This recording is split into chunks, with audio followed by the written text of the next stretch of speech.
Welcome back to Squawk with me, Bruce Whitfield. David, you're a bit of an art collector, a bit of a fancy footwork art collector. You don't like gold mines, you don't like gold as an asset class, but you like football.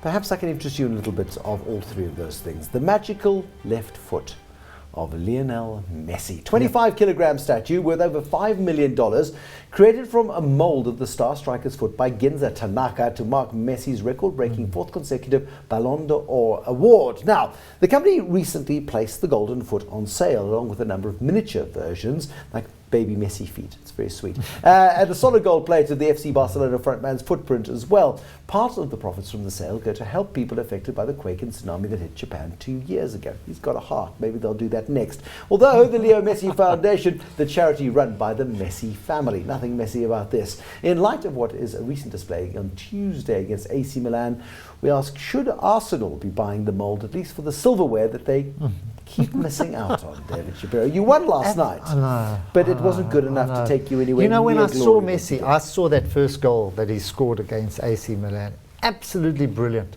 Out of nowhere, you just saw the ball in the back of the net. He is a star. To me, he's far better than Pele. You know, I think look, he comes from Argentina. We've got a new Argentinian pope as well, yes. So a lot's happening down there. But when I watched Arsenal, I just saw Messi. First of all, I think even if there's no goalkeeper, Arsenal can't score. If there's no one, if there's no one on the other side, they'd still miss the goals. But yeah, I would suggest they buy something like that for their cabinets, because it's looking But you wonder what bare. the value. I mean, do you have a sensitive side at all, Mark? I mean, do you have an artistic bent anywhere? No.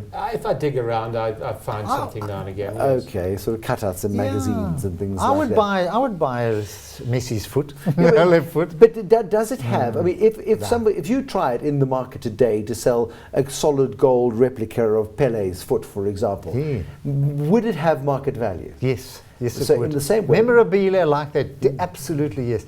I think we underestimate the star power of people like Messi, like Pele, and the number of people that actually watch soccer and deify these people. 100 years from now, do the names Pele and Messi no, mean then anything? you've just melted for gold. Then. But you're paying a premium on the gold now for the luxury of having Messi's left foot. I'd like to. Something I'd be interested in. Yeah, but he is an Arsenal supporter. Right. But people buy these things because they say they've got them. You know, there is that element too. You know, I can afford something that you can't.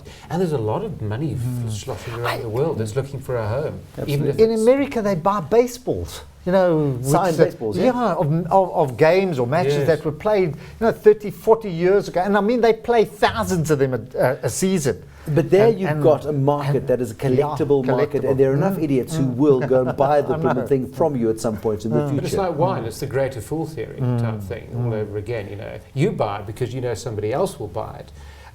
On the assumption that they'll sell it on to somebody else, by which time the wine's undrinkable. And so I think the same thing probably applies to Messi's foot. I've started 5 or 6 wine collections in my time, none of which have realised any positive return at all. But boy, they were delicious.